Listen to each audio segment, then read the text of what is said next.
Hello everyone and welcome back to another video on the channel. Today we're going to be talking about the season finale of the Acolyte on Disney+, the Star Wars series that everybody unanimously has the exact same opinion on. There's no controversies about the show whatsoever, and when it comes to my perspective on this series, I've been really having fun with it for the most part, and I've said from the very beginning of this show that it was really going to depend on how this show lands by the end of it, because it is a mystery show, and if the mysteries don't resolve in a satisfying manner, then the whole thing could fall apart. And quite frankly, I think it started to slip a little bit in the last episode. I was getting extremely worried about this finale with how much they were going to have to wrap up in this episode, and so there's a lot that happens in this episode, and I cannot wait to get into all the little details for you in this video with full spoilers, of course. So if you have not seen the Acolyte season 1, I'll be talking about the entirety of the season in this video, not just the good and bad about the finale of this show, but really my overall thoughts on the entire thing, plus a little bit of thoughts on the audience reaction in general. So let's just get right into this episode, which picked up exactly where episode 6 ended off. Of course, the last episode was the tell-all episode of 16 years ago and the flashback of what happened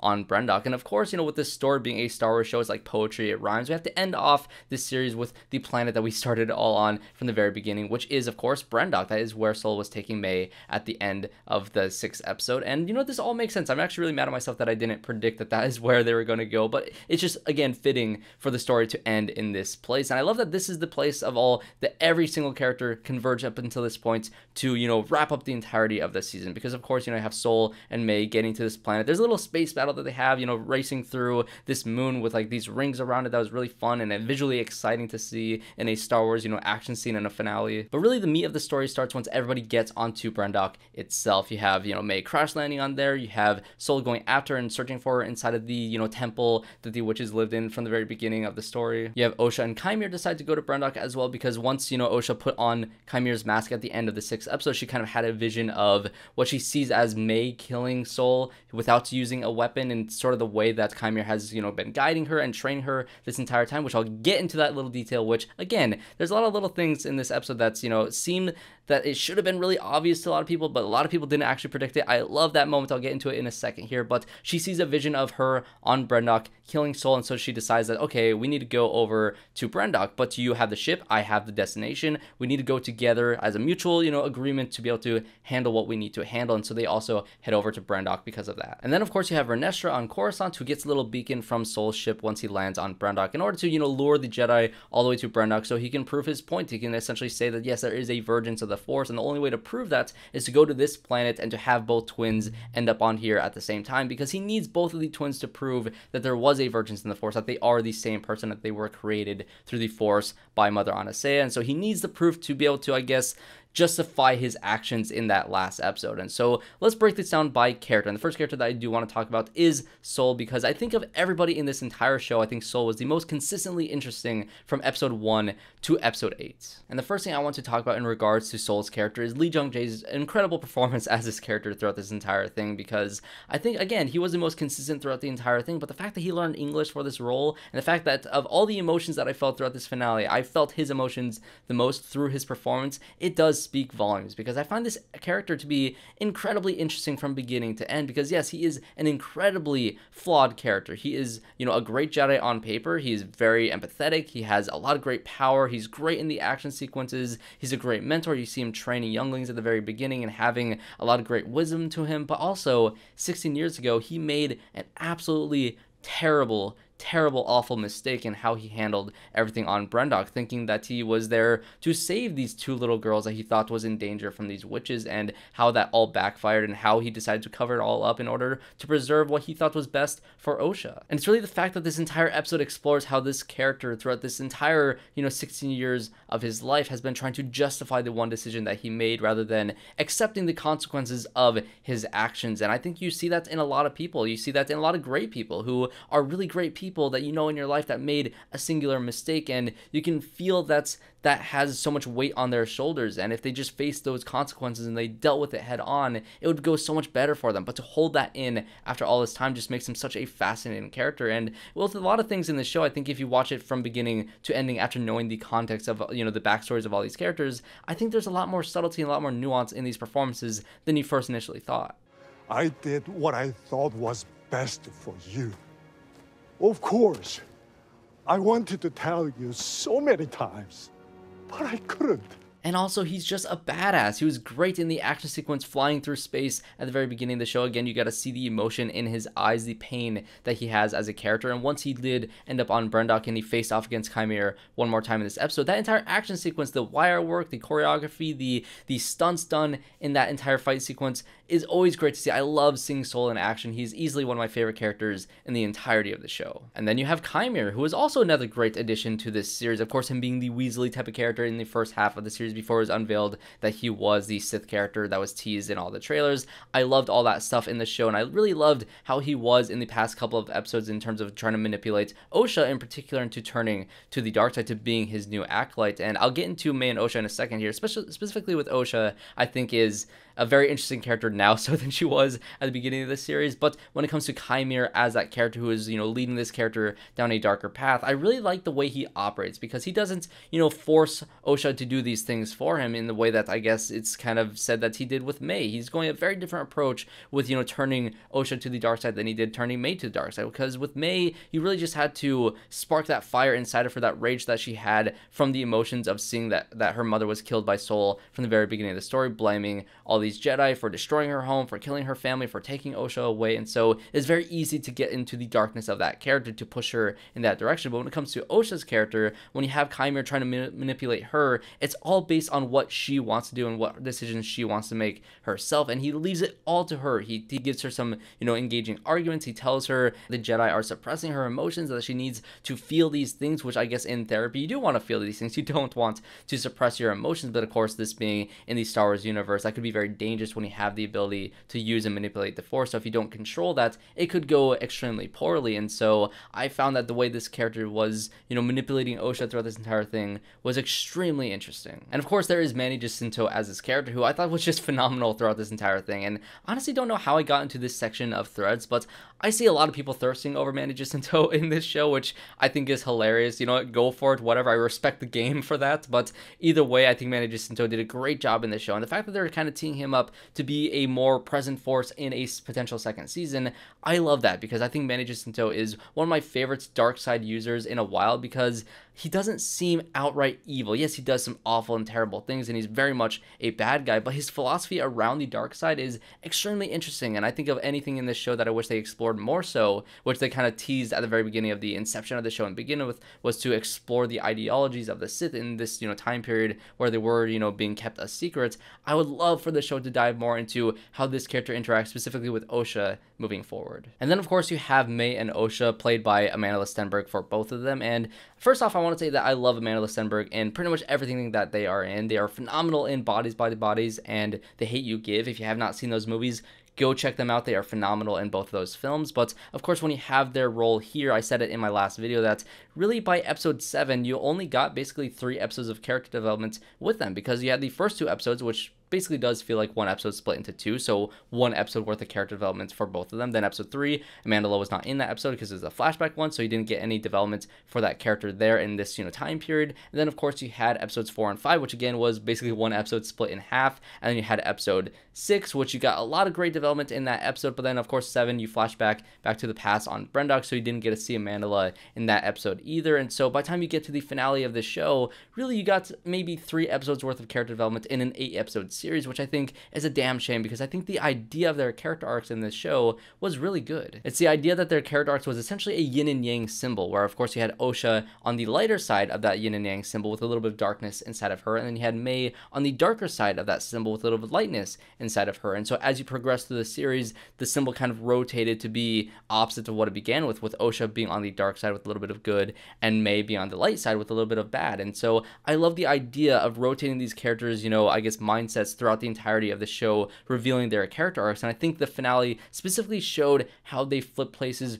really well. I loved all the character stuff between Mae and Osha and their fight that they had, and Osha trying to reconcile with what happened in the past and learning the truth about Soul, and being the one to actually kill Soul with the Force, with the idea of killing a Jedi without a weapon, which was force choking him, essentially using the force as an ability to kill somebody instead of using a physical weapon as a weapon to kill somebody. I think that is what was teased this entire time. But how do you kill somebody without a weapon? How do you kill a Jedi without a weapon and use the force to do that? That is a really great way in terms of, I guess, showing how to train somebody in the dark side. Because no, you don't just teach somebody to, force choke. How do you teach somebody to do that? You got to push them so far into darkness that they learn how to do that just out of instinct on their own. They've gone so dark that they can wield that power, and that is how you learn how to do that. I love that idea, and I love how you went from Osha's character. I think specifically if you watch this show again and you follow Osha's journey from the very beginning to the very end, I love that. I think it's great. How could he teach you to control your negative emotions? He's the reason you have them. You didn't fail. He did. But I think the one unfortunate consequence of this idea and of this character arc is the fact that, the beginning of the series with Mae being the dark side character, she was a lot more intriguing and mysterious and a lot more interesting of a character at the beginning than Osha was. Then as you went on, Mae became a lot less of an interesting character in the last 4 episodes, but then Osha became a lot more interesting of a character in the last 4 episodes. And so there's never a time throughout this entire show where I thought they were both interesting at the same time. And especially in the middle section between episode 4 and 5, where, Mae's motivations were flip-floppy and Osha was just kind of there in the background, they just didn't really have any impact on the story whatsoever, and I just really had Soul to grasp onto. And so I think that is the flaw of doing a character arc in this way, and thinking if they had more time to develop these ideas, if we learned why Osha left the Jedi Order in that middle section, it could have made her a little bit more interesting. If we had a more solid, I guess, motivation with Mae in the middle of the series, with maybe her revealing that she saw Soul kill her mother, that could also add some interesting stuff with her character at that middle point of the movie. But I think this show just held a lot of character development as secrets until the very end, which hurt their arcs. And then, of course, you have Vernestra in this episode, which I also think that her role is very interesting because she joins the I guess, the entire confrontation on Braddock at the very end after Osha decided to kill Soul and decide to run off with Mae, and they're going off together, and Qimir, stops them by the tree that they were at the very beginning of the series and decides to, wipe Mae's memory, to, erase everything from her mind of Osha and of Qimir, and to just kind of wipe her into a clean slate and to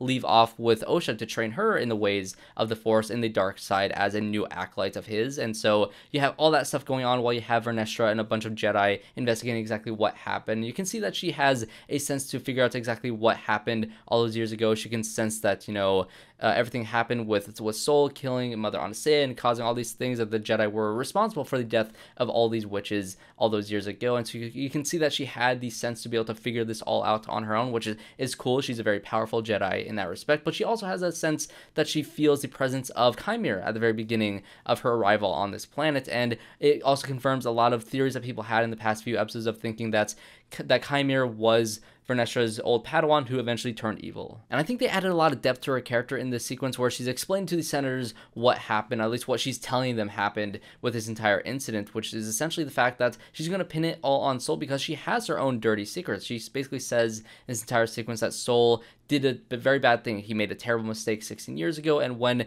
his secrets were being threatened to be revealed to the world at large, he decided to take out all these people involved and to hide it all again out of his own, self-preservation, to try to hide his own dirty little secrets. And all the while she's, making this speech, you realize that Qimir was her apprentice, and that, he had those whip marks on his back in the end of episode 6. And so you can kind of piece all these things together, that she has her own dirty little secrets, that she probably made a mistake with training Qimir all those years ago, and that her story is very much mirroring, her mistakes very much mirror that of what Soul did in this series. And I think if they do continue with the second season, I think that her character can really step forward and be a main force that Soul was in this season, which I think could be very interesting, especially with the fact that this character comes from the High Republic novels. I think there's going to be a lot of people who love those novels, that know her story, that have grown up with this character on these books, that are going to be very interested to see what they do with this character, and to see that, oh no, she might have made a really terrible mistake and created this dark side user in Qimir, which, if you're upset about that fact, I think I'd point out to the character of Obi-Wan, who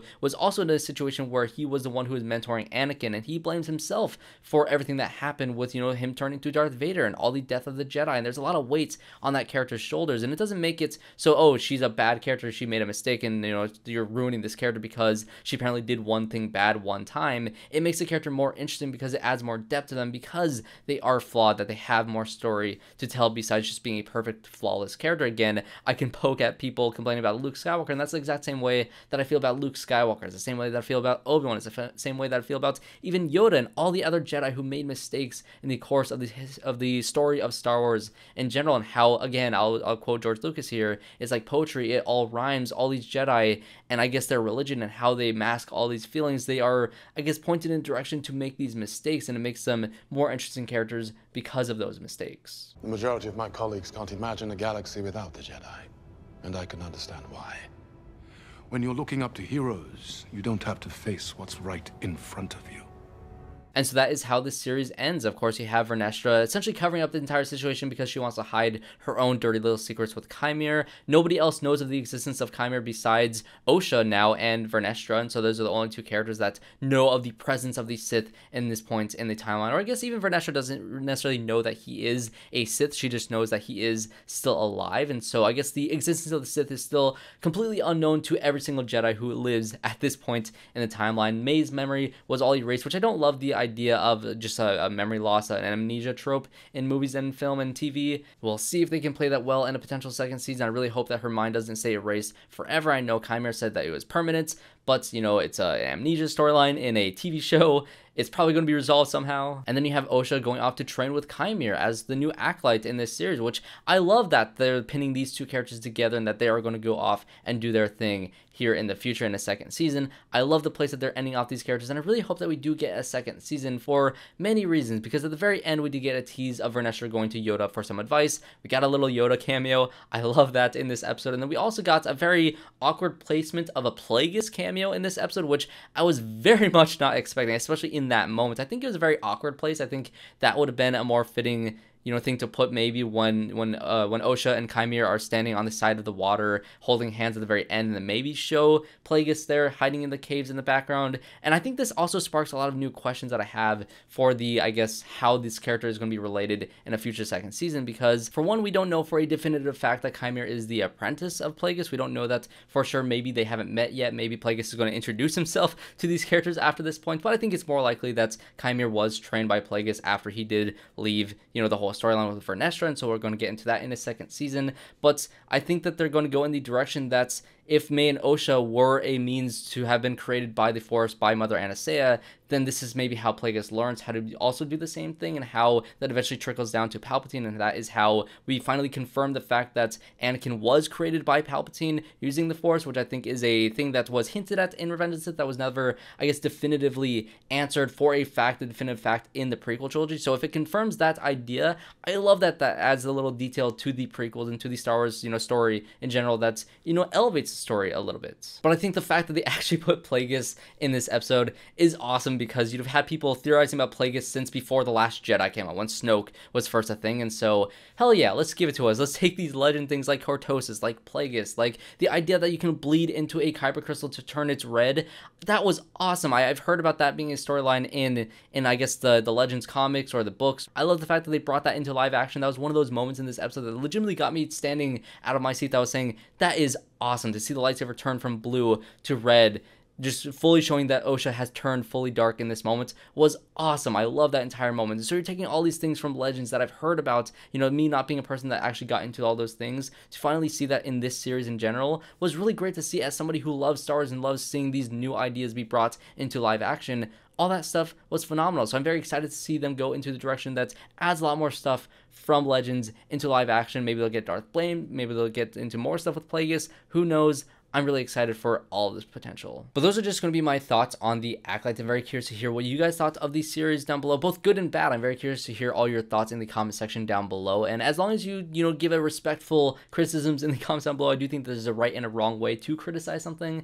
If you're just out there saying that, you know, the writing is bad, the dialogue is bad, the acting is bad, give me reasonings. Tell me why you didn't enjoy this, because you're fully allowed to not like this show. Just let's have a civil conversation about it in the comment section down below. And you're also allowed to love it. Please embrace it in the comment section down below, because if you really dug this series, I also really want to hear from you guys as well. And if you want to hear more thoughts about, you know, my thoughts about, it's the audience reaction in general and the conversations on YouTube and the negativity on YouTube. I did a podcast with Big Ken Talks. I had a great conversation with him about YouTube in general, how I got started in it, how I feel about the negative connotations around YouTube criticisms, and how, YouTube really does sell negativity in a lot of ways. I have a really deep conversation with him about all that stuff, along with some silly stuff. We do some like Brave New World, Captain America trailer reactions. We do like the Gladiator trailer as well, which also got review bombed for really silly reasons. So we had a great conversation on that channel as well. So go check that out. But like I said, those are going to be my thoughts on the Acolyte. Leave a comment down below. If you did enjoy this video, make sure you guys leave a like and subscribe to the channel to see more reviews just like this one. I'm doing Twisters pretty soon here on the channel, and Deadpool and Wolverine is literally right around the corner. So I cannot wait to get into all that stuff and more. So thanks everybody for watching, and I hope to see you all in my next one.